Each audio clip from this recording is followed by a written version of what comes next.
देखिए, दुनिया में हम कर्म करते हैं, ठीक। आप एक को छोड़कर हम सब कर्म को टाल देते। हमने कभी भोजन टाला? न कभी भोजन टाला, न टिफिन टाला, न नाश्ता टाला। कभी सोने को टाला? नहीं, न सोने को नहीं टालते, न भोजन को टालते, और टॉयलेट को तो कभी नहीं टालते। हम टालते हैं किसको? भाई आज का भजन हम कल करें। हम टालते हैं उसको जिसके द्वारा हमारा जीवन बना है, जिसके द्वारा हम जीवित हैं, उसको हम टालते हैं। उस मुख्य कर्म को टालें तो हम मनुष्य नहीं कहला सकते। इसलिए सर्वप्रथम हमारा कर्तव्य कहा कि ब्रह्म यज्ञ करो। और ब्रह्म यज्ञ क्या है? आप यहाँ सभी महर्षि दयानंद के हम बहुत ऋणी हैं कि उन्होंने हमको जीवन की गति को सही दिशा में ले जाने के लिए एक बहुत सुंदर मार्ग को दर्शाया।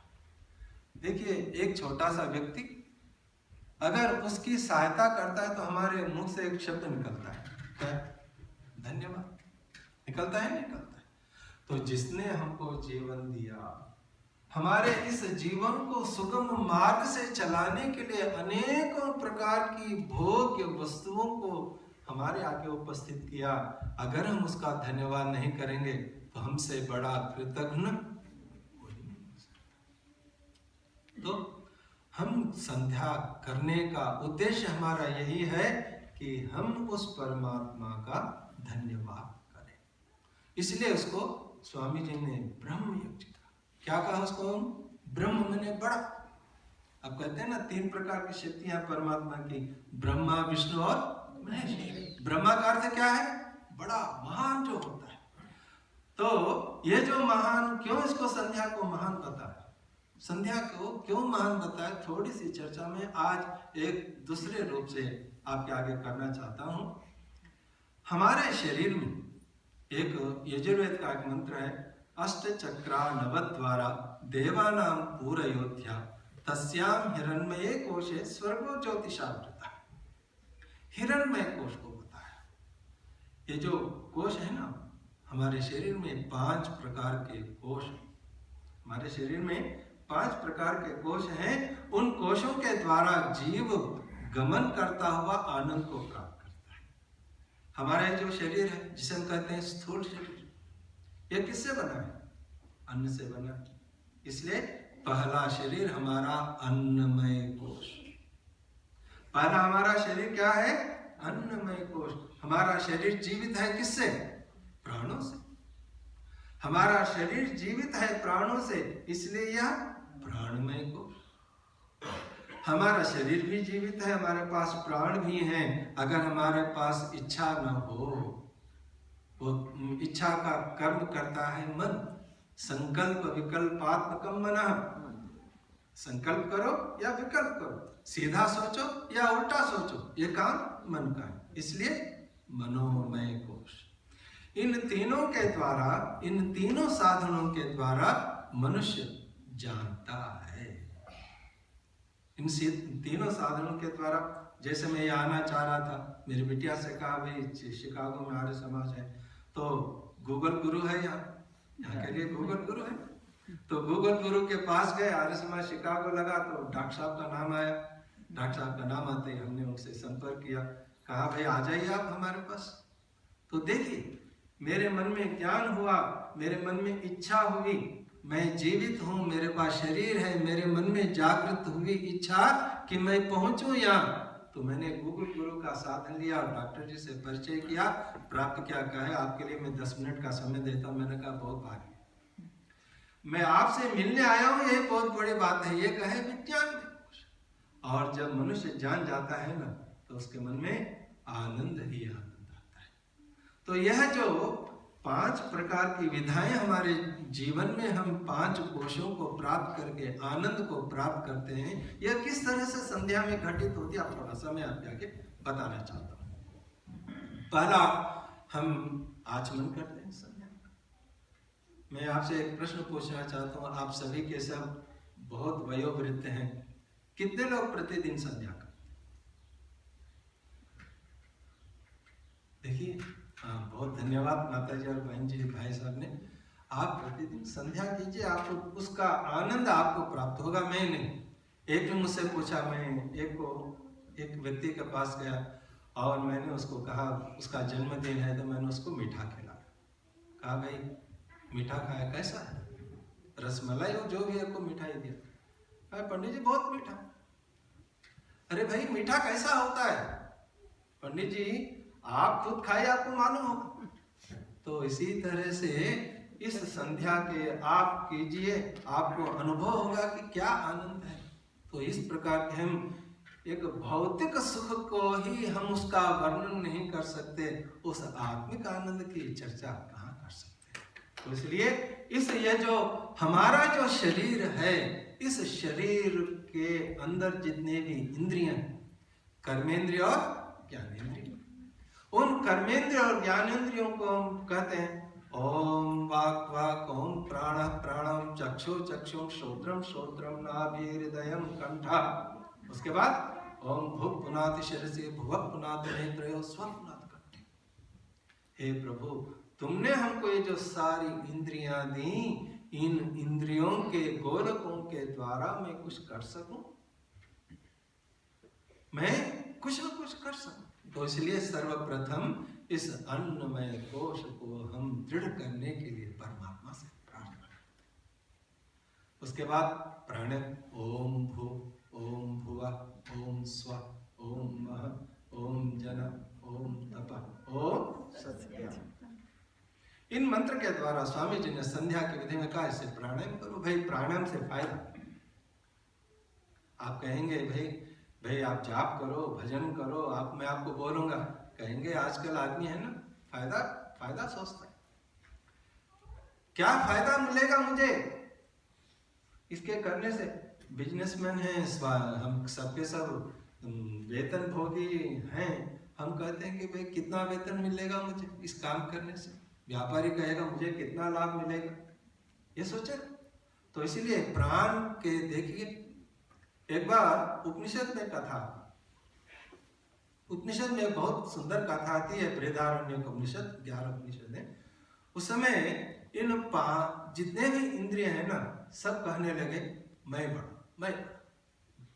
आँख कहने लगे मैं बड़ा, मेरे बगैर दुनिया नहीं दे सकते। तो उन सब लोगों के अंदर जब झगड़ा होने लगा ना, तो प्रजापति ने कहा भाई ठीक है, ऐसा करो कि तुम में से एक है ना, कुछ दिनों के लिए जाओ, कुछ दिनों के लिए बाहर चले जाओ, अगर उसके बिना भी तुम जीवित हो तो समझ लो कि तुम बड़े हो। तो ठीक है, तो पहले आंख चलेगी, आंख कुछ दिनों के लिए चलेगी। हम दुनिया में बगैर आंख वाले भी जी रहे ना, कोई फायदा, कोई फर्क नहीं पड़ा शरीर पर, ठीक है। उसके बाद आंख आ गई तो कहने लगा अरे तुम जाओ रहो, कोई फर्क नहीं। उसके बाद नासिका, सूंघने की शक्ति चलेगी। सूंघने की शक्ति जाने पर कई लोगों के ऐसे नाक हैं साइड में इतना बड़ा ढोर हो तो भी कुछ फर्क नहीं पड़ा, तो वो भी चलेगा, कोई फर्क नहीं पड़ा।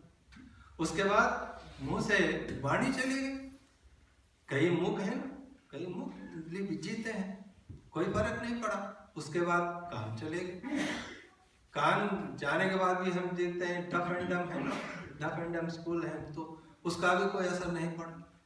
तो किसी के हाथ पैर जाने पर भी कोई शरीर के असर नहीं पड़ा। जिस दिन प्राण जाने लगे, जैसे ही प्राण जाने लगे, सब के सब निश्चिष्ट हो गए। तो यह है प्राणायाम। जिस प्राण के द्वारा, जिस श्वास के द्वारा आपका जीवन चलता है, उसको आप बलवान करो, बलवती करो।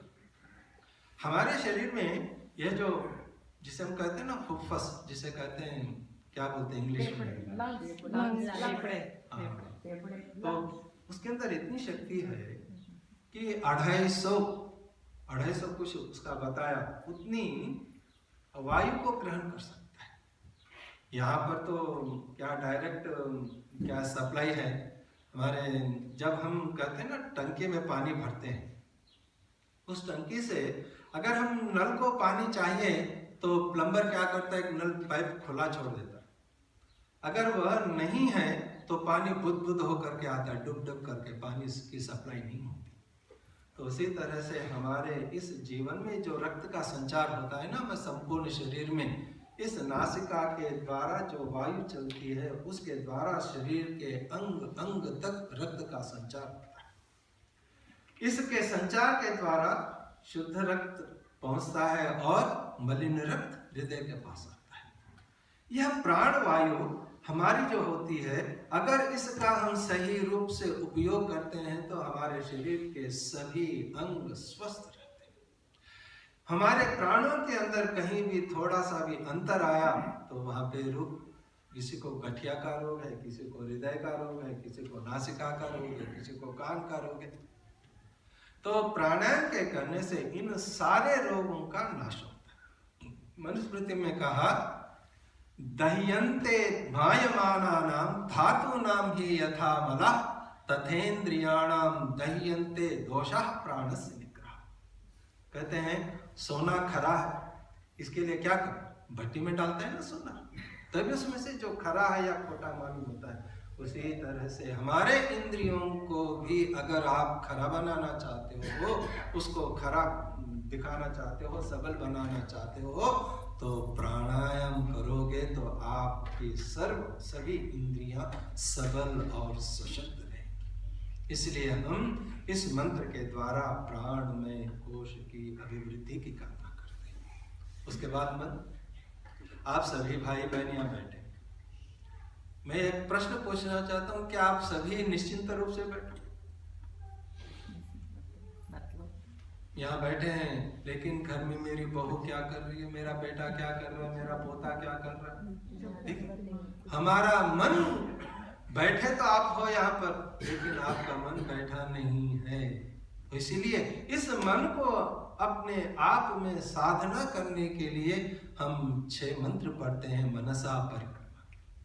ओम प्राचीदिकक्षनिरधिपतिरसितो रक्षितादित्याय शिवादेभ्यो नमो अधिपतिभ्यो नमो रक्षितृभ्यो नमः शिवभ्यो नमः एभ्यो योस्मान् वेष्टि यञ्च वयं विश्वस्तंभो जम्भे दद्मः। मैं पूर्व दिशा में गया, दक्षिण में गया, पश्चिम में गया, उत्तर में गया, ऊपर गया, नीचे गया, हर जगह घुमाया मन को, इधर उधर घुमाया, लेकिन कहीं भी नहीं मिला। इसीलिए कहा इस मन को इधर उधर भटकने मत दो। एक छोटा सा उदाहरण आपको मैं देता हूँ। आजकल तो बहुत अभिवृद्धि का जमाना है, हमारे कपड़े फट जाते तो पहले की माता बहनें सुई लेकर धागा लेकर वो सीती थी। कई लोगों को, आज के बहुओं को सुई और धागा भी नहीं मालूम। तो देखिए, आप जब सुई में धागा डालना चाहते हैं तो कोई बात करेगा तो है चुप, सुई में धागा डाल।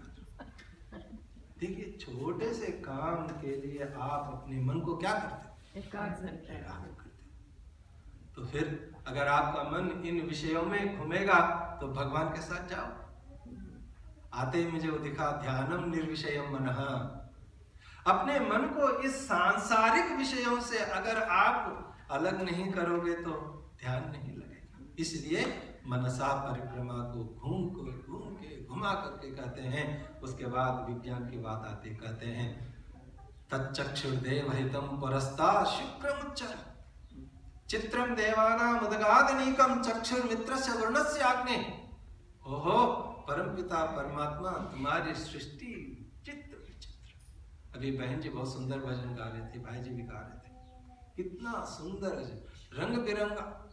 इस दुनिया को इस दृष्टि से मैंने देखा, तो जब मैंने देखा कि एक सुंदर कवि ने कहा, लाली मेरे लाल की जित देखूं उत लाल, लाली देखन मैं चली मैं भी हो लाल।